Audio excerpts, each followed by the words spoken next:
All right, strap yourselves in because today we are going deep on Turkey's drone program. Woo, I like it. Yeah, they are emerging as like this big-time player in the world. For sure. And their latest drone, it's called the Baykar TB3, it's really turning heads. Yeah. This thing just debuted at TechFest, I saw that, their yeah. big tech festival. Yeah, it's a huge deal. It's a big deal. And you know what's really cool about this drone? It can take off and land from short runway vessels. Oh, that's so interesting. Their new drone carrier, the TCG and Adolu. That's, a game changer. Right. Yeah. This isn't just some cool new tech. Yeah. This has huge implications globally. For sure. But before we get into all of that, I kind of want to just geek out on the specs for a minute. Okay, yeah, let's do it. All right, so I read that the TB3 has a top speed of 160 knots, can stay in the air for over 24 hours, Wow. and it can carry a payload of 280 kilograms. Jeez. That's like carrying a grand piano. That's crazy. That's a lot of firepower. It is. It is. Yeah, those are some impressive numbers for sure. Yeah. But how do those specs stack up against the competition? Right. Well, to give you an idea, the American MQ-9 Reaper, Okay, yeah. which is a, leading drone in its class, Right. boasts similar endurance, Yeah. but a bit of a higher top speed and payload capacity. Okay. And then you got the Chinese Wingloom 2, another major player. Yeah. It falls a bit short in terms of endurance, but it carries a similar payload. Okay, so the TB3 is right up there Oh, yeah, for sure. with the best of them. Right up there with the big leagues. Yeah. Yeah, this isn't just like a flashy toy. This is serious stuff. Yeah, absolutely. And speaking serious stuff, I keep thinking about like this whole drone carrier thing. Yeah. Like a drone with these capabilities deployed from a drone carrier would be like Oh, yeah. super valuable. Just, But for those of us, Yeah. who aren't naval strategists, Yeah. can you break down what a drone carrier actually is? Of course. And why it's such a big deal? Absolutely. So think of it this way. A drone carrier is like a floating airbase. Okay. So instead of the traditional fighter jets taking up space on the deck, Right. you got a squadron of these unmanned aircraft ready to launch. Oh, wow. So they can handle everything from surveillance, reconnaissance, launching strikes. Wow. And this just gives the Navy such incredible reach and flexibility, It does. especially in areas where airspace might be contested. Okay, that makes sense. That makes sense. Yeah. But I got to ask, why is Turkey, a NATO member, Right. making such a big push into drone carriers? Yeah. I mean, historically, only a handful of countries have had that kind of capability. That's a great question. It is. It is. And it really gets to the heart of what's so fascinating about Turkey's drone program. Okay. It's not just about military might. Right. It's about strategic autonomy. They're signaling that they want to be a major power player capable of acting independently Oh, wow. on the world stage. So they're not content to just be, part of the club. They Yeah. want to like set their own rules. Exactly. That's pretty bold. It is. But how are they pulling this off? I mean, building a sophisticated drone program and a drone carrier Sure. can't be cheap. No, it's not. So? Well, there's a lot to unpack there, but let's start with the company behind these drones, Okay. Baykar. Okay, yeah, I've heard of them. They've managed to strike this balance between cutting-edge tech and competitive pricing. Interesting, yeah, and their sales numbers. I mean, Oh, yeah, they speak for themselves. they're killing it. They've sold their TB2 and Akinci drones to 34 countries. Wow, yeah. And get this, Baykar alone accounts for 32% of Turkey's total defense and aerospace exports. Wow. In 2023, their foreign sales hit $1.77 billion. That's incredible. It's more than some entire country's defense budgets. It really is. It's an incredible success story. And it reflects a broader trend. What's that? Turkey's defense industry is booming. Interesting. They're exporting over 230 different defense products to nearly 170 countries. Wow. Their aviation industry alone earned a record $5.5 billion in 2023 from exports. Geez, these aren't just numbers. This is like a sign that Turkey's like, they're here They're a force to be reckoned with. on the global arms market. Absolutely. Yeah. So what's the secret sauce here? Well, Is it just about technological innovation or is there something more? it's a combination of factors. Okay. On the one hand, Turkey has clearly made strategic investments in R&D, Right. allowing them to produce some seriously competitive military hardware. Okay. But there's also a geopolitical dimension to this, Okay. which we can delve into further next time. Okay, you've definitely piqued my interest. Right. I'm ready to unpack all of that. But first, I think it's important to note that Turkey's ambitions are unfolding within, a pretty complex global landscape. There are other major players in the drone market, and I imagine they're watching all of this Oh, yeah. pretty closely. What do you think? Oh, absolutely. They're watching very closely. Okay, all right. So that's where we'll pick things up next time. Looking forward to it. You're absolutely right. Turkey's rise as a drone power is happening against this backdrop of shifting global dynamics. Yeah. Countries like the US, Russia, China, Right. they're all watching with this mix of interest Sure. and maybe a little apprehension. Yeah, I can imagine some raised eyebrows in Washington. Oh, for sure. Considering Turkey's a NATO member, Yeah. it seems like they're charting a pretty independent course. Yeah, and that's causing some tension, within the alliance. Right. Some analysts believe that Turkey's pursuit of strategic autonomy, Right. basically, the ability to act independently on the world stage, Yeah. could strain its relationships with its NATO allies. Makes sense. Because the alliance thrives on cohesion and shared goals. Yeah. And Turkey's recent actions suggest a willingness to kind of go its own way. Yeah, and we've seen examples of this, right? Yeah, absolutely. It's like Turkey's purchase of the Russian S-400 missile defense systems a few years back. Oh, yeah, that was a big one. It didn't exactly make their NATO partners happy. No, not at all. And then you have their military interventions in Syria and Libya. Right.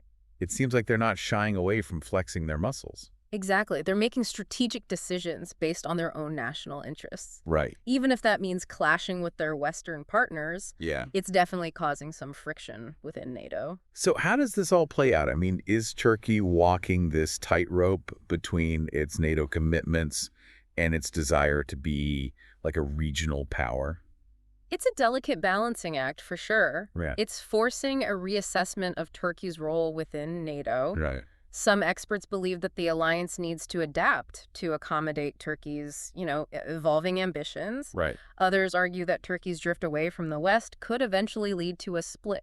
Wow, that'd be a major geopolitical shift. It would be huge. Sounds like we're talking about a potential turning point, not just for Turkey, but for the entire security architecture of Europe and the Middle East. Absolutely. But shifting gears a bit, Okay. I'm also thinking about the ripple effects on the global arms trade. Yeah. It seems like Turkey's success in selling drones and other military hardware Right. is really shaking things up. Oh, it absolutely is. You've hit the nail on the head. It's almost like Turkey is the disruptive startup of the arms industry, I like that analogy. Yeah. It's a really good one. offering this compelling combination of advanced technology, competitive pricing, and a willingness to sell to customers that others might shy away from. Yeah, and that's... Kind of brilliant from a business perspective. It is. It's a really smart strategy. Yeah. By selling to a wider range of customers, Right. regardless of their political affiliations, they're expanding their influence. Yeah. Building relationships with countries that might otherwise hesitate to engage with a NATO member. So the drone technology itself is almost like a Trojan horse for broader geopolitical maneuvering. That's a great way to put it. It's fascinating. Yeah.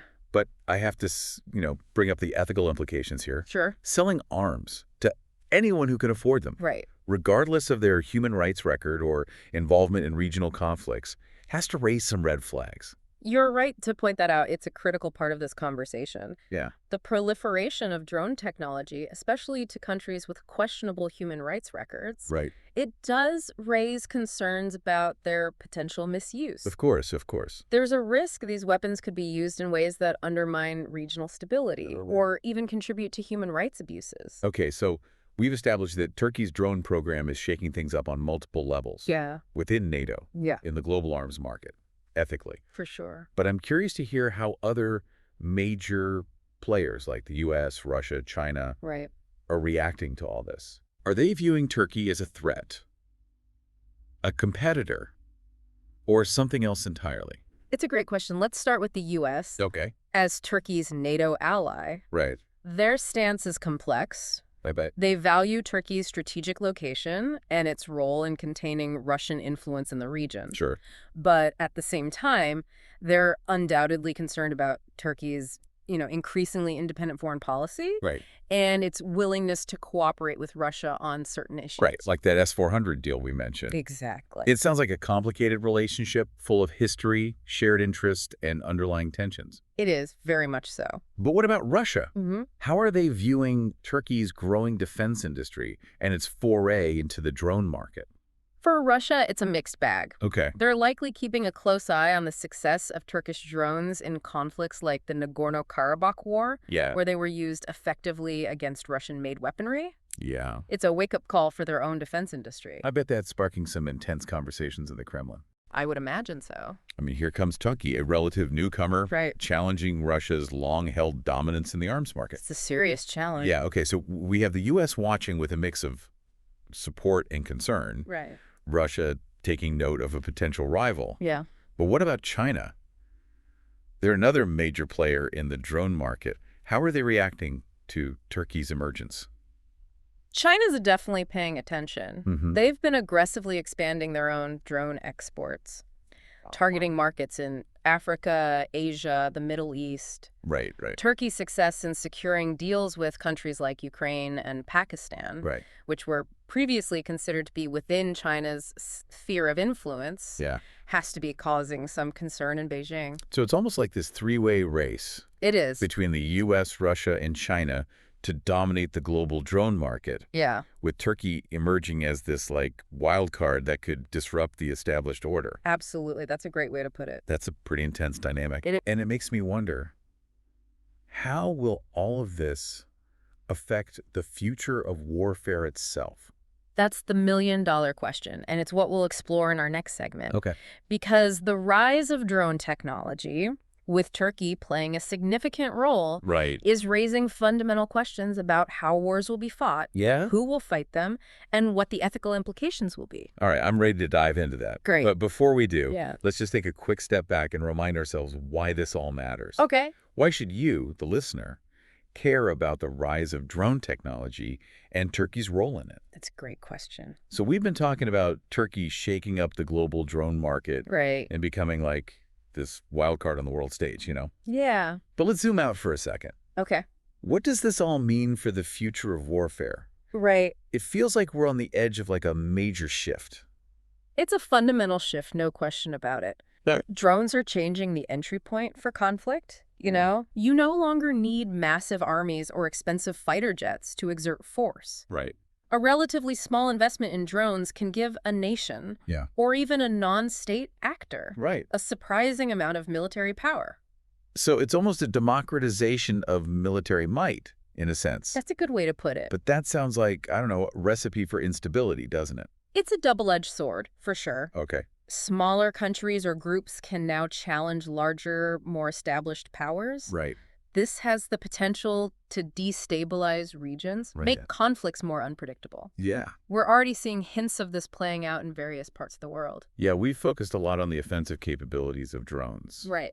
But they're also used for, you know, Surveillance and intelligence gathering. Yeah, absolutely. Does that change the game as well? Absolutely. Drones are revolutionizing reconnaissance. Okay. They can provide real-time imagery, Right. track movements, gather intel without putting pilots at risk. This gives commanders a much clearer picture of the battlefield, leading to more targeted operations.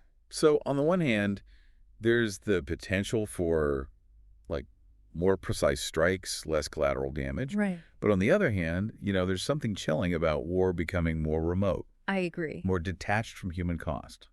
You've hit on a crucial ethical dilemma here. Yeah. The ability to conduct strikes from a distance raises concerns about accountability Yeah. and the potential for, a lower threshold for using lethal force. Right. When the consequences of conflict feel less immediate, Right. the decision to engage might come easier. It's like that saying, out of sight, out of mind. Right. But in this case, it's like out of sight, potentially more willing to fight. Exactly. It's a sobering thought. It is.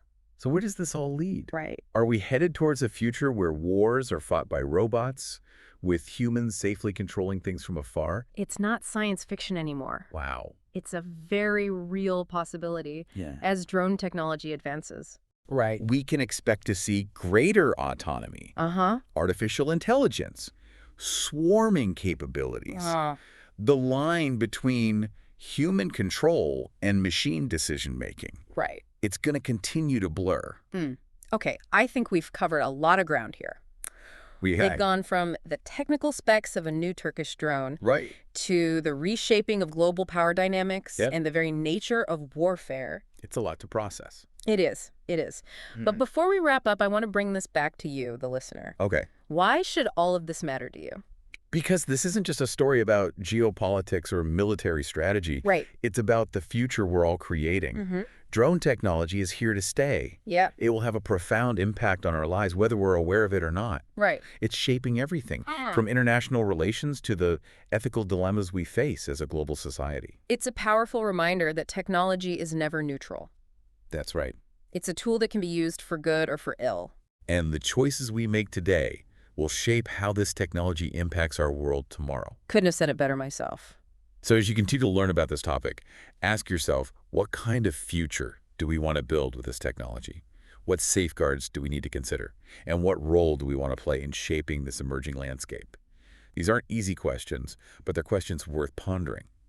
And that is a perfect note to end this deep dive on.